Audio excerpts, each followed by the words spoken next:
Hello viewers, আসসালামু আলাইকুম। আজকে আমি আসছি পল্লী কবি জসীমউদ্দিনের বাড়িতে। আমাদের কবির নাতনি, তার কবির বাড়ি জাদুঘরে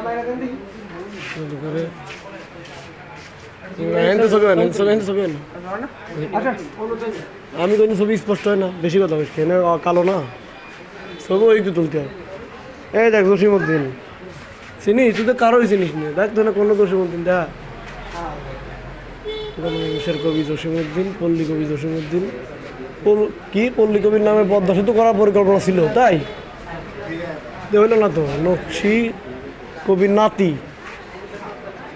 কবির পত্নী, হ্যাঁ সুন্দর চেহারা তো। কবির বড় ছেলে হাসু মমতাজ উদ্দিনের সাথে ছেলে বাবু। 1930 সালে নজরুল সঙ্গীতের শ্রেষ্ঠ গায়িকা আঙ্গুর বালা।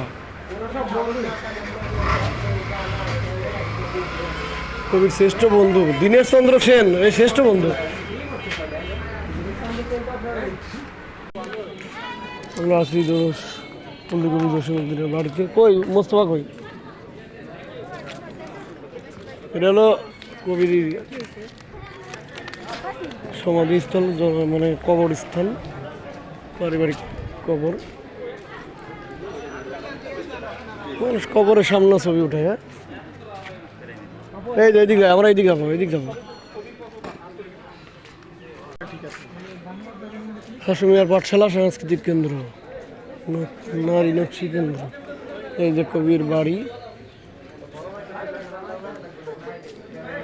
কবির সেজো ভাইয়ের ঘর এটি। এই ঘরগুলো এখনো এরকমই আছে, কত সুন্দর। হ্যাঁ না, কবির ছেলে হাসুকে লেখা চিঠি। ওই ছেলেরা মেয়েরা ফুল তুলিতে যাই, ফুলের মালা গলায় দিয়ে মামার বাড়ি যাই। এই সেই কবিতা, ছোটবেলার বিখ্যাত কবিতা জসীমউদ্দিনের। কবির বড় ভাইয়ের ঘর এটি, বুঝছিস? এটা কবির বড় ভাইয়ের ঘর। কবির বড় ভাইয়ের ভাই কয়জন ছিল? এই যে কবির ঘর।